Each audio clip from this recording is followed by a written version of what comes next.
और राम मंदिर की प्राण प्रतिष्ठा पे सवाल खड़े करके क्या राहुल गांधी ने भारी गलती कर दी? ऐसा इसलिए क्योंकि अब ऐसा करके राहुल गांधी उत्तर प्रदेश के मुख्यमंत्री योगी आदित्यनाथ के निशाने पर आ गए हैं। जिस तरीके से राहुल गांधी की ओर से हरियाणा की धरती से राम मंदिर की प्राण प्रतिष्ठा को लेकर सवाल खड़े किए गए, उसी धरती से मुख्यमंत्री की ओर से राहुल गांधी को राजनीति की रामलीला दिखा दी गई। पूरी खबर दिखाते इस रिपोर्ट में।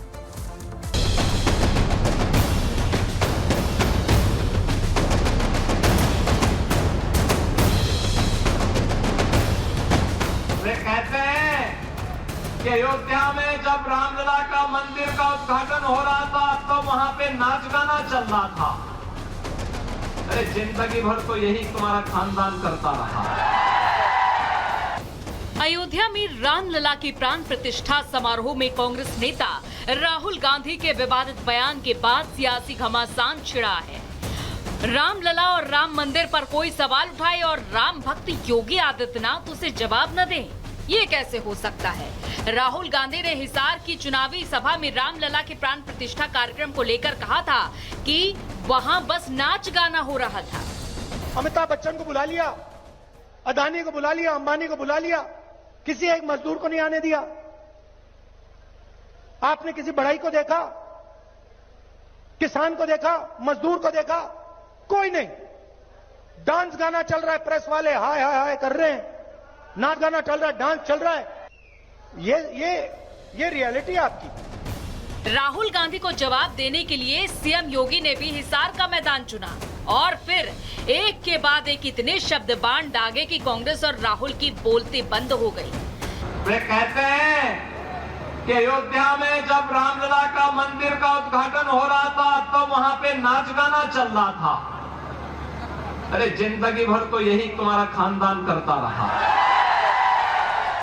अयोध्या में राम मंदिर के निर्माण में योगी आदित्यनाथ की अहम भूमिका रही है। यही कारण है कि जब भी कोई राम या राम मंदिर पर सवाल उठाता है तो राम भक्त योगी खुद को रोक नहीं पाते। कल हिसार में उन्होंने राम विरोधियों को सख्त संदेश दे डाला। माना जा रहा है कि चुनावी सभा में सियासी रामलीला दिखाकर सीएम योगी ने चुनावी रुख बीजेपी की तरफ मोड़ दिया है। Bureau report, Republic Bharat.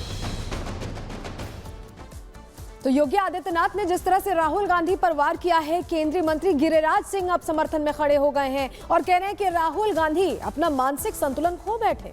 सुनिए जरा।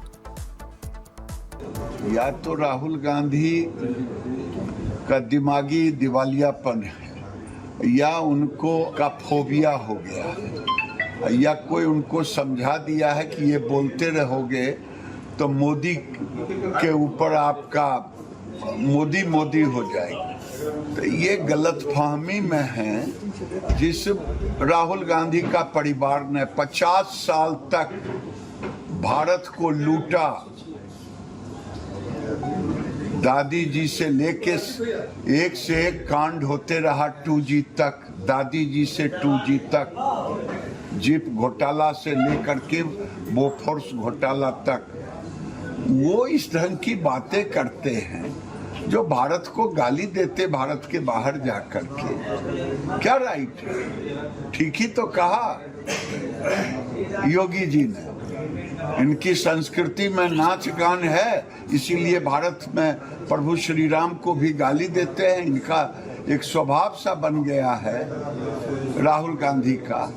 खुद नचनिया गगनिया है। इनकी संस्कृति क्या है?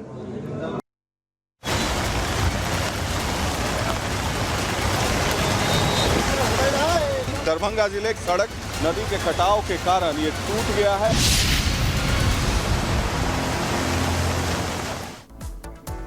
और मूसलाधार बारिश परेशानी का सबब बनी हुई है। आपको बता दें कि बिहार के 13 जिलों में अलर्ट जारी किया गया है क्योंकि बाढ़ का खतरा वहां पर मंडरा रहा है अलग अलग 13 जिलों में। और वहां पे बता दें आपको कि कई घर ऐसे हैं जिनमें पानी घुस गया है। रेस्क्यू ऑपरेशन जो फंसे हुए, जहां तहां लोग फंसे हुए हैं, उनको बाहर निकालने की कवायद लगातार वहां पर चल रही है। 13 जिले बताए जा रहे हैं जहां पर बाढ़ का खतरा मंडरा रहा है। तस्वीरें भी आपको दिखाएंगे। देखिए किस तरीके से नदियों का जलस्तर लगातार बढ़ता हुआ जा रहा है। गंडक नदी, गंगा नदी, कोसी नदी, ये तीनों नदियां उफान पर है। इनका जलस्तर बढ़ने की वजह से ये जहां गांवों की तरफ इनका पानी आ रहा है, घरों में घुस रहा है, लोगों का जीना मुहाल हो गया। एक रिपोर्ट इसी से जुड़ी आपको दिखाते हैं।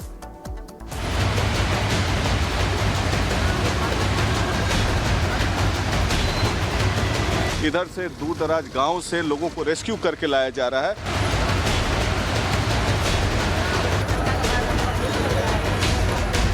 जल प्रवाह इतना तेज है, करंट इतना तेज है कि सड़क को भी चीर कर आगे बढ़ गया।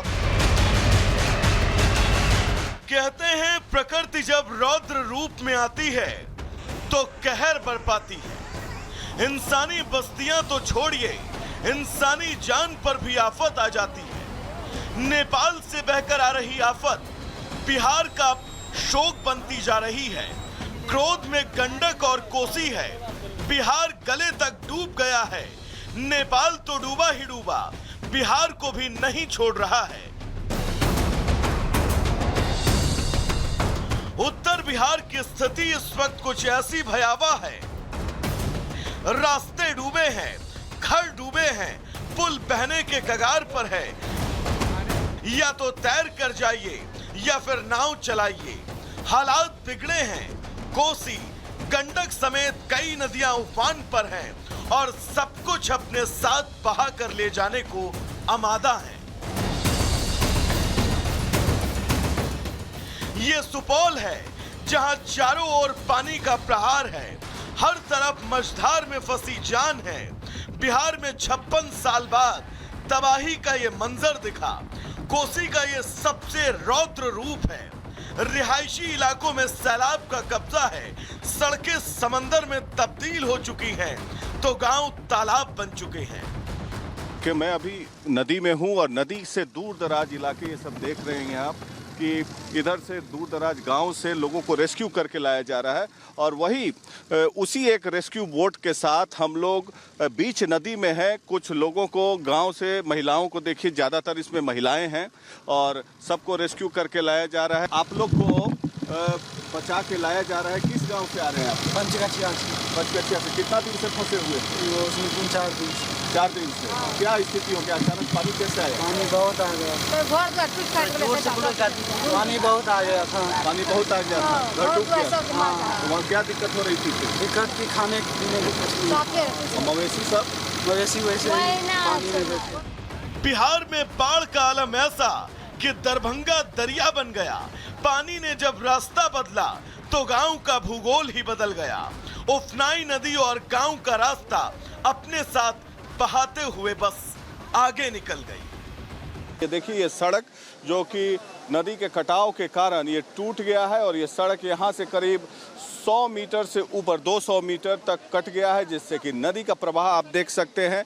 और इधर मेरे दाहिनी ओर है कोसी नदी और दूसरी तरफ है कमला बलान नदी। और ये जल प्रवाह इतना तेज है, करंट इतना तेज है कि सड़क को भी चीर कर आगे बढ़ गया और यहाँ रहना अभी खौफनाक है। बिहार का शोक कही जाने वाली कोसी नदी साल 2008 के बाद एक बार फिर से विकराल हुई। दरभंगा का मंजर भयावह है।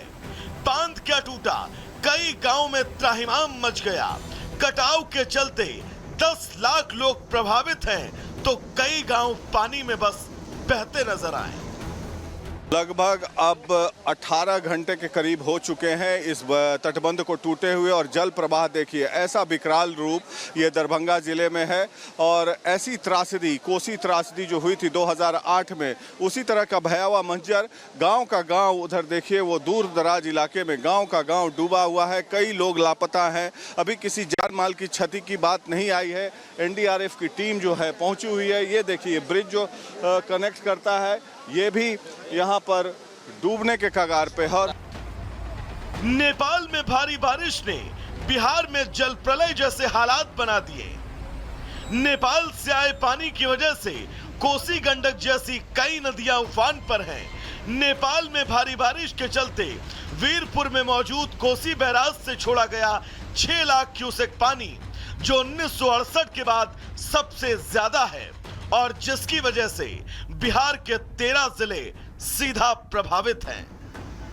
वहीं नेपाल में भी स्थिति भयावह है। शहर के शहर डूब गए। पानी अपने रास्ते पर आने वाले पुल, घर, इंसान सब कुछ बहाता ले जा रहा है। नेपाल में बाढ़ से मरने वालों की संख्या बढ़ती जा रही है। अब तक 200 से ज्यादा लोग इस पानी और प्रलय की चपेट में आए हैं। कई लोगों की तलाश में रेस्क्यू ऑपरेशन जारी है। बारिश और बाढ़ के चलते लैंडस्लाइड की भी संख्या बढ़ती जा रही है। नेपाल में बाढ़ और बारिश से हाहाकार मचा है, लोग बेघर हो चुके हैं। अब देखना होगा कि वहां की सरकार इस स्थिति से आखिर कैसे निपटती है। Bureau report, Republic Bharat.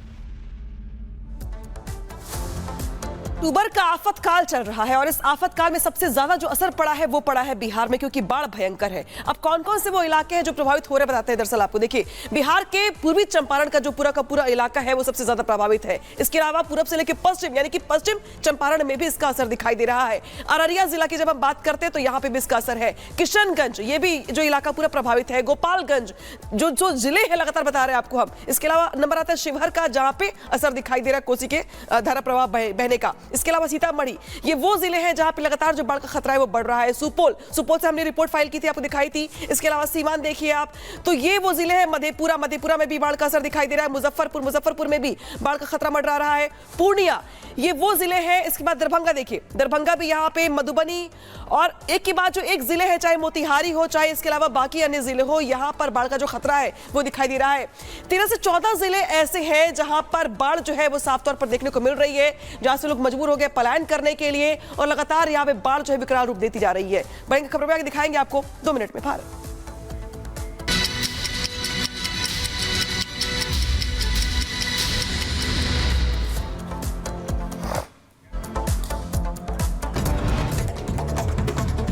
Film actor Govinda के दाहिने पैर में लगी गोली, अपने ही रिवॉल्वर से गोली लगने की खबर। अभिनेता गोविंदा को अस्पताल में कराया गया भर्ती, रिवॉल्वर साफ करते समय हुआ हादसा, खतरे से बाहर बताए जा रहे हैं। गोविंदा को गोली लगने पर उनके मैनेजर शशि सिन्हा ने जारी किया बयान। कहा, गोविंदा के हाथ से रिवॉल्वर गिरने से हुआ बड़ा हादसा, अस्पताल में भर्ती है गोविंदा, हालत ठीक है। हरियाणा चुनावों से पहले जेल से बाहर आएंगे डेरा प्रमुख राम रहीम। 20 दिन के राम रहीम को सशर्त पैरोल मिली है। चुनाव आयोग ने हरियाणा जाने और चुनाव प्रचार करने पर रोक लगाई। जम्मू कश्मीर में तीसरे और आखिरी चरण के लिए मतदान जारी। 7 जिलों की 40 सीटों पर वोटिंग जारी है। पाकिस्तान सीमा से सटे